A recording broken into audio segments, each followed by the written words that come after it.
2022년 9월 17일 큐티 말씀입니다. 고린도전서 10장 14절로 22절입니다. 바울은 매우 단호하고도 담백하게 말합니다. 그런즉 내 사랑하는 자들아, 우상 숭배하는 일을 피하라. 이미 7절에서 우상 숭배에 관한 언급을 했었죠. 그들 가운데 어떤 사람들과 같이 너희는 우상 숭배하는 자가 되지 말라.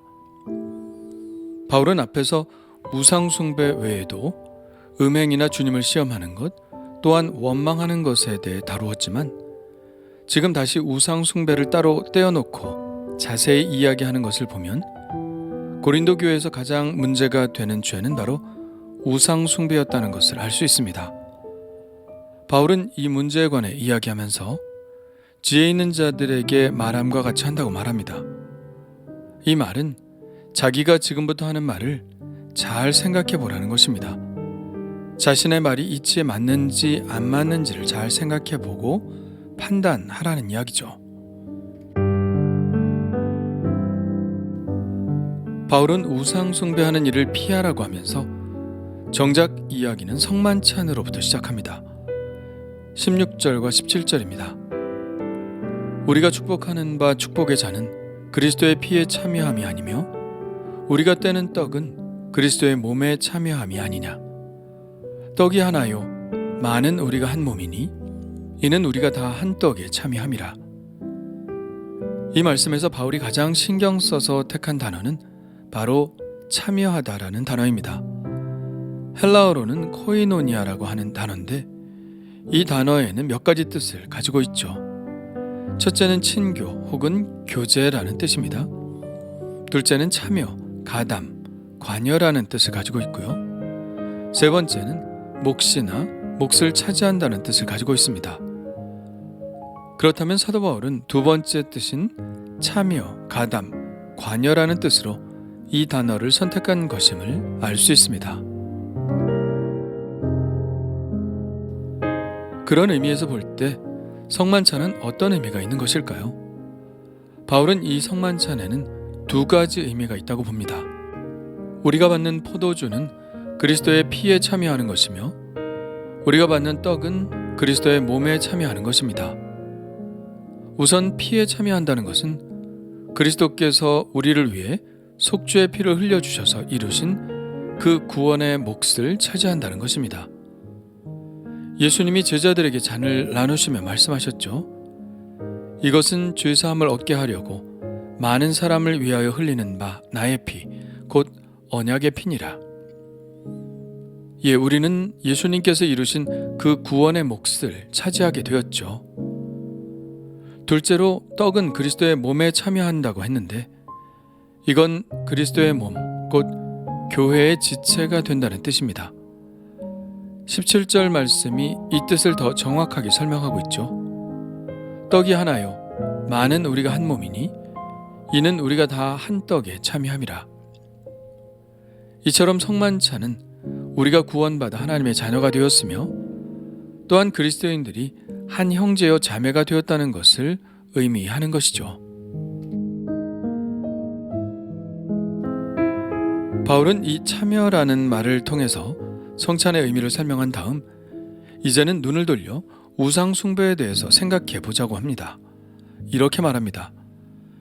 육신을 따라 난 이스라엘을 보라. 제물을 먹는 자들이 제단에 참여하는 자들이 아니냐. 여기서도 참여라는 단어를 쓰고 있죠. 여기서 바울은 구약의 제사 중 화목제를 염두에 두고 있음에 틀림없습니다. 화목제는 제사를 드리고 난 후 제단에 참여한 자들이 함께 성전뜰에서 그 고기를 나누어 먹는 제사를 말하죠. 그러니까 바울이 이야기하는 것의 핵심은 제물을 함께 먹는 자는 결국은 그 제사에 참여하는 것과 같다는 것입니다. 그렇다면 그 제사의 실체는 무엇인가요? 이방인이 제사하는 것은 귀신에게 하는 것입니다. 그러므로 이방 축제에 참여하여 거기에서 그들이 제공하는 음식을 먹는다는 것은 귀신의 제사에 참여하는 것과 같다는 것이죠. 좀 더 적나라하게 말하면 성만찬이 그리스도의 몸에 참여하는 것이듯 이방 제사에 참여하여 함께 먹는다는 것은 귀신의 몸에 참여하는 것, 다시 말하면 결합하는 것과 다름이 없다는 것입니다. 그래서 바울은 단호하게 말하죠. 나는 너희가 귀신과 교제하는 자가 되기를 원하지 아니하노라. 너희가 주의 잔과 귀신의 잔을 겸하여 마시지 못하고 주의 식탁과 귀신의 식탁에 겸하여 참여하지 못하리라. 바울이 걱정하고 있는 고린도 교회 성도들의 문제가 드러나 있죠. 고린도는 헬라입니다. 헬라는 다신교회의 사회이죠. 다신교를 믿는 사람들의 특징은 제사가 참 많다는 것입니다. 여러 신들에게 다 제사를 드려야 하니 당연하겠죠. 그러니까 헬라 사람들에게 있어서 여러 신들에게 제사를 하고 함께 어울려서 그 제물을 먹고 또 술을 함께 마시고 하는 일은 그들의 생활의 일부였을 것입니다. 그런데 이러한 문화가 그리스도인이 된 이후에도 계속되었다는 것이 문제죠. 우상 숭배도 문화의 일부가 되고 생활의 일부가 되어버리면 그것을 죄라고 인식하기가 쉽지 않습니다. 고린도 교인들도 그랬겠죠. 이게 뭐 죄냐? 그냥 축제에 참여해서 먹고 즐기는 것뿐인데 뭐가 나쁘냐? 라고 생각했을 것입니다. 전혀 경각심을 갖지 못했죠. 그런 그들에게 바울은 그들의 행위가 무엇을 의미하는지 잘 생각해보라고 근본적인 문제를 제기하고 있는 것입니다. 성만찬이 그리스도의 몸에 참여하는 것이듯이 귀신에게 제사한 음식을 먹고 술을 마시는 것은 결국은 귀신의 몸에 참여하는 것이라는 적나라한 진실을 그들에게 밝히고 있는 것이죠. 그러므로 바울은 그들에게 말합니다. 거룩한 주님의 성찬에 참여하는 자들은 결코 귀신의 잔에 함께 참여할 수 없다고요. 주의 식탁과 귀신의 식탁에 겸하여 참여하면 안 된다고요. 그런 행위는 하나님을 노여워하시게 하는 행위임을 알아야 한다고요. 만일 우리가 하나님보다 강하다면 할 수 있겠지만 그렇지 않다면 귀신과 교제하는 일은 멈춰야 한다고 말하고 있는 것입니다.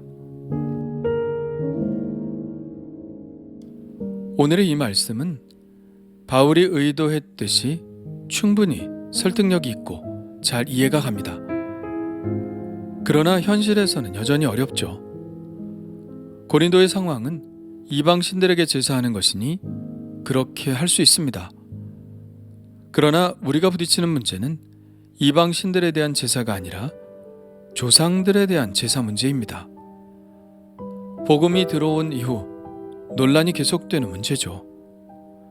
어떤 그리스도인은 제사를 완전히 폐하는 반면에 어떤 그리스도인은 안 믿는 형제들과의 갈등 문제 때문에 이러지도 못하고 저러지도 못하는 현실에 있기도 합니다.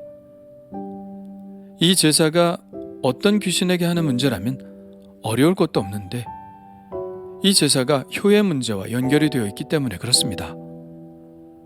그래서 보통 이런 경우는 절을 하지 말고 그저 가족들과 함께 식사하는 자리라고만 생각하라고 하죠. 그런데 오늘 말씀은 매우 과격하여 타협의 여지가 없어 보입니다. 식사조차도 하지 말라고 하는 것처럼 들리죠. 식사에 참여하는 것 자체가 귀신과 교제하는 것이라고 하니까요. 그래서 참 어렵습니다. 그러나 바울이 우상에게 바쳐진 음식에 대해서 언제나 이런 입장을 취한 것은 아닙니다. 이미 우리가 본 8장에서는 먹어도 죄가 되지는 않으나 믿음이 연약한 자들의 양심을 고려하여 먹지 않는 것이 좋다고 말하고 있고, 내일 함께 볼 본문에서는 시장에 나온 것을 묻지 말고 먹으라고 합니다. 대개 시장에 나온 고기들은 제사를 지낸 고기들인 것을 생각할 때 바울은 먹어도 좋다고 말하고 있는 것이죠.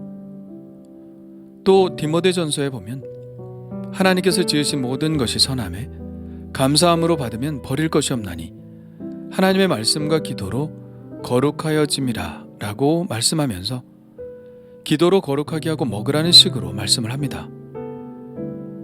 그렇다면 오늘과 같은 말씀은 바울의 다른 말씀들과 좀 다르게 과격한데요. 이 말씀을 어떻게 받아들일 수 있을까요?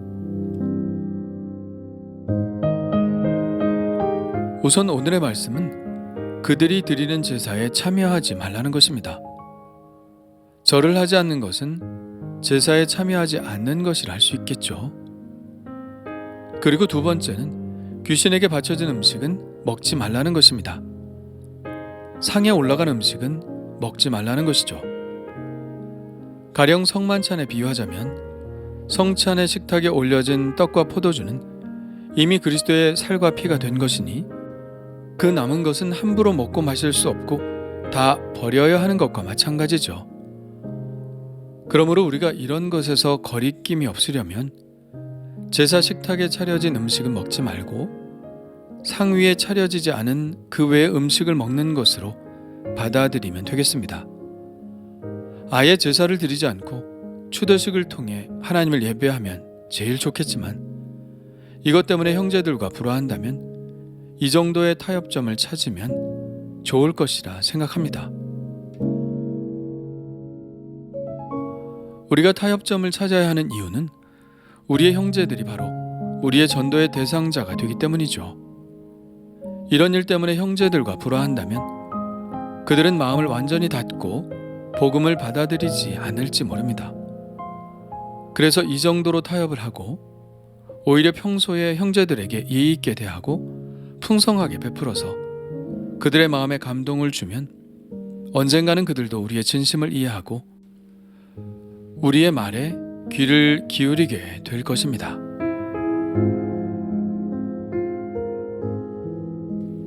주님 감사합니다.